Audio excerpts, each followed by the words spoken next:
자, 그럼 저희는 다음 코너로 넘어가 보도록 하겠습니다. 월요일 이슈 경제 시간이죠.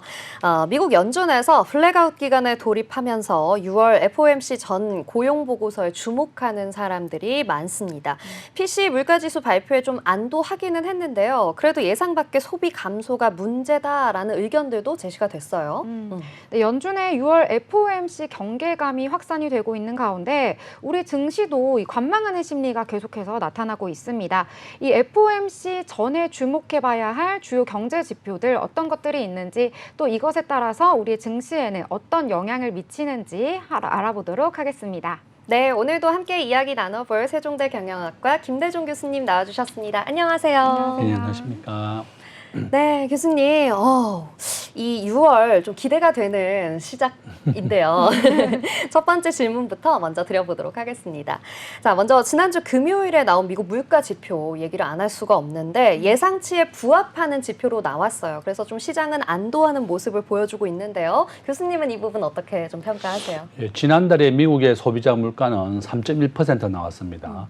우리 대한민국하고 거의 비슷한 물가 수준이고 미국의 연방준비은행은 올 연말까지 소비자 물가가 2% 된다는 것을 목표로 두고 그다음에 이제 미국의 기준금리를 미국이 현재 5.5% 기준금리고 한국은 3.5%입니다. 2% 격차가 벌어져 있는데 이와 같이 미국은 올 연말까지 소비자 물가를 2%로 낮추면서 기준금리를 앞으로 이제 9월경, 12월경 한두 번 정도 내리겠다 이렇게 예상이 되고 있습니다. PCE 지수는 미국이 이번에 2.7% 나왔습니다. 네. 상당히 안정적인 모습을 보여줬고 미국의 실업률은 3.9% 나왔습니다. 우리 대한민국의 실업률은 지금 현재 한 2.2% 정도 됩니다. 우리가 실업률은 일주일에 1시간 정도 일을 하면 실업자가 아닙니다. 네. 실업률 통계가 좀 그렇고 그다음에 내가 구직할 원서를 냈는데 면접 보러 오라고 하는 데가 없어서 원서를 안 냈다. 이런 또 실업자에 안 들어갑니다. 이와 같이 실업률은 굉장히 많은 지표이기 때문에 우리 경제학자들은 고용률로 많이 봅니다. 현재 미국과 한국의 고용률은 한 60% 정도 됩니다. 그러니까 우리가 건강보험공단이라든지 취업자 수에 포함되는 게 고용률이다. 그러니까 실업률은 일주일에 1시간 일했느냐 안 했느냐 그런 기준으로 보기 때문에 좀 문제가 있습니다. 어쨌든 미국의 유로존이 네. 상당히 물가가 안정되고 또 기준금리를 지금 인하하고 있는 추세에 계속하고 있습니다. 바로 이런 이유 때문에 미국의 기준금리도 아마 이제 올 하반기에 한두 번 정도 내릴 것이다. 우리가 주가와 은행의 기준금리와의 관계는 마이너스 0.8입니다. 완전히 반대의 관계가 있습니다. 그러니까 기준금리를 미국에서 내린다 이렇게 확정만 된다 그러면 앞으로 주식은 계속 오를 것이고 앞으로 현재 미국이 목표로 하고 있는 기준금리 목표가 금년에 4.6입니다. 내년에는 3.6, 2026년까지 2.6까지 내리겠다고 이미 예고가 되어 있는 상황이기 때문에 여러 가지 지표만 좋다 그러면 앞으로 정시에는 굉장히 좋다 이렇게 볼 수 있습니다.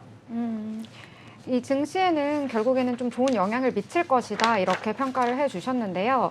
자, 그렇다면 이 6월에 FOMC 회의를 앞두고 이제 블랙아웃 기간에 들어서면서 연준 위원들의 이제 발언이 어떨지 들어볼 수가 없잖아요. 그렇기 때문에 이제 나오게 되는 여러 가지 미국의 지표들에 대해서 좀 시장이 민감하게 반응을 하지 않을까 이런 생각이 좀 들기도 하는데 이 부분은 또 어떻게 보시나요? 미국은 소비가 굉장히 중요합니다. 미국의 GDP는 한 24조 달러, 그다음 중국이 한 17조 달러, 한국이 지금 한 2조 달러가 좀 안 되는데요. 미국 GDP의 70%를 소비가 차지하고 있습니다. 미국은 소비 중심이고 미국의 무역 의존도는 20%밖에 안 됩니다. 우리 대한민국이 무역 의존도가 75%로 세계에서 두 번째로 높습니다. 그러니까 미국은 소비 중심의 경제 국가이고 대부분 수입에 의존하고 있습니다. 그러니까 무역 의존도가 20%라고 하는 것은 전부 다 내수 중심의 미국의 경제를 이끌어가고 있다 이렇게 볼 수가 있고 미국의 실업률도 지금 안정되어 있고 또 경제 상황이 굉장히 좋은 상황이다. PCE 지수도 굉장히 좋게 나왔고 유로존 지수가 지금 현재 기준금리를 인하하면서 2.4% 나왔습니다. 바로 이런 이유 때문에 미국도 물가가 안정될 것으로 보고 있습니다. 우리가 목표로 하고 있는 소비자 물가 지수가 올 연말이 2%이기 때문에 유로존이 2.4% 나왔다는 것은 미국과 유럽이 거의 비슷한 환경이기 때문에 네. 아주 안정적일 겁니다. 그러면 미국의 물가가 안정되면 미국의 연방준비은행은 안심하고 기준금리를 내릴 수 있는 조건이 되는 겁니다.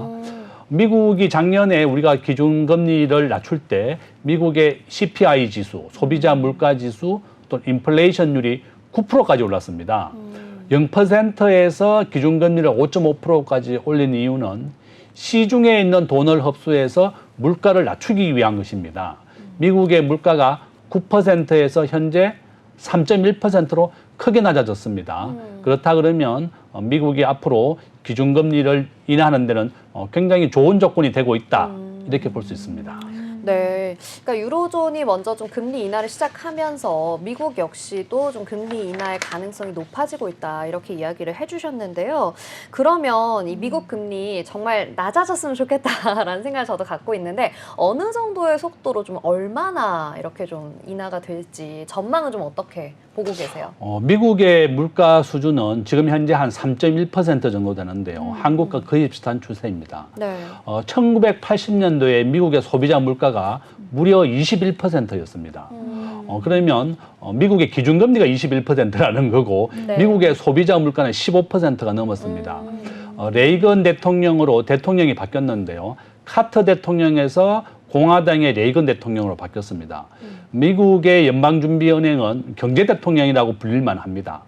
정치적인 것과 상관없이 미국의 물가가 너무 높았기 때문에 기준금리를 21%까지 올리면서 미국 경제를 안정시켰다. 그래서 이제 레이건오믹스, 레이건 대통령의 경제정책을 레이건오믹스라고 부르면서 미국의 물가를 잡고 미국의 30년 경제 성장을 도모했다. 이렇게 얘기하고 있습니다. 이와 같이 미국의 연방준비은행은 1980년 21%의 최고금리 이후 계속 소비자 물가가 안정되면서 기준금리를 낮췄습니다. 우리가 코로나를 겪으면서 워낙에 소비자 물가가 9%까지 올랐기 때문에 기준금리가 5.5%까지 올랐지만 지금 현재 미국의 소비자 물가가 3.1%로 안정됐기 때문에 이제 앞으로 계속 기준금리를 내리게 됩니다. 그렇다 그러면 한국과 미국은 커플링 현상 때문에 똑같이 가게 됩니다. 한국과 미국이 자유시장 경제체제로 똑같은 상황으로 흘러가기 때문에 한국의 기준금리도 함께 내리게 되고 그러면 우리나라도 이렇게 주식시장이 지금 마이너스 30%에 머물러 있는데 앞으로 이제 상승할 일만 남았다. 네. 다만 이런 경제적인 조건을 우리가 잘 관리하고 이끌어 가야만 되겠다. 이렇게 말씀드릴 수 있습니다. 네, 앞으로의 전망 정말 다각도로 살펴서 얘기를 해주셨는데요. 그렇다면 우리 증시 계속해서 지금 박스권에서 움직이는 흐름 나타나고 있습니다. 한 3월 초 정도만 해도 파월 의장이 금리 인하 연내 좀 내릴 것이다 이러한 의견을 밝히면서 좀 증시가 살아나나 싶었는데 5월에는 조금 너무 힘들었단 말이죠. 맞아요. 이 6월에 이제 FOMC를 앞두고 있으니까 이 발표 이후에 우리 증시가 좀 살아날지 어떻게 보세요? 저는 이제 우리 항상 긍정적인 생각을 가져야 됩니다. 항상 긍정적인 사람의 70%가 부정적인 30%를 항상 이겨왔습니다. 그런데 다만 이제 저는 안타까운 게 미국 증시는 지난 한 30년간 한 20배 가까이 올랐는데 우리나라 주식시장은 3배도 못 올랐습니다. 우리가 기업하기 좋은 환경을 만들고 4차 산업과 관련되어 있는 규제를 완화하고 기업들의 이익을 많이 나야 되는데 우리나라는 지금 현재 관련된 법이 너무 굉장히 많습니다. 우리가 법인세가 전 세계에서 가장 높은 수준은 26%고 미국과 OECD 평균은 21%입니다. 한국의 경쟁국이 싱가포르가 17%, 아일랜드는 12%로 낮췄습니다. 지금 정부가 뭐 금투세 관련도 얘기가 나오고 있지만 대만, 싱가포르, 중국 등 아시아 국가에는 전부 다 금투세가 없습니다. 대만이 금투세를 부여하려고 했다가 주가가 40% 폭락을 했거든요. 그래서 없애버렸습니다. 저는 정부가 기업하기 좋은 환경을 만들고 주식과 관련된 세금을 낮추고 기업들이 많이 한국에 투자를 해야만 우리나라에서 일자리도 많아지고 기업들이 많은 흑자를 보게 됩니다. 근데 작년 말 기준으로 우리나라 기업이 나간 것이 외국에서 들어온 것보다 4배나 많습니다. 대학생 청년 취업률 45%밖에 안 됩니다. 절반밖에 취업을 못하는 상황이다. 그 이유는 정부가 기업하기 좋은 환경을 만들어야 되고 우리나라 우버, 에어비앤비 타다 4차 산업혁명 관련해서 다 규제가 또 금지가 됐습니다. 우리가 스마트폰 보급률이 세계 1위인데 우버가 금지된 나라입니다. 외국인들이 정말 많이 놀라고 있는 상황이고 저는 우리나라가 지금 뭐 중국의 많은 기업들 알리, 테무가 한국에 와서 유통을 지금 점유하려고 하는 이유가 대한민국은 국토가 좁고 5천만 명이 모여 살기 때문에 이런 온라인 쇼핑이 가장 발달하기 좋은 나라입니다. 네. 그 대한민국에서 온라인 쇼핑이나 4차 산업이 성공한다 그러면 그 어떤 나라에서도 성공할 수 있다. 바로 이런 이유 때문에 중국의 알리, 테무 등이 한국에 적극적으로 공략하고 있고 바로 우리나라가 앞으로 미래 사회를 보여주는 가장 좋은 테스트 국가다. 바로 이런 이유 때문에 전 세계 기업이 한국에 몰려오고 있다. 이렇게 말씀드릴 수 있습니다. 네, 6월 FOMC 회의 결과뿐만 아니라 우리 증시에 또 반전을 가져오기 위해서는 기업하기 좋은 환경들 계속 만들어가야 한다라고 이야기해 주셨습니다. 그렇다면요, 교수님 마지막으로 하나 더 질문을 드려볼게요. 짧게 좀 부탁드릴게요. 엔비디아가 사실 이거를 이제 하락하고 있습니다, 그렇죠? 그런데 이미 주가가 좀 많이 오른 상황에서의 조정이기 때문에 또 더 올라갈 것인지 아니면 더 떨어질 것인지 뭐 기대와 우려 이런 두 가지 시선들이 좀 공존하는 것 같은데요.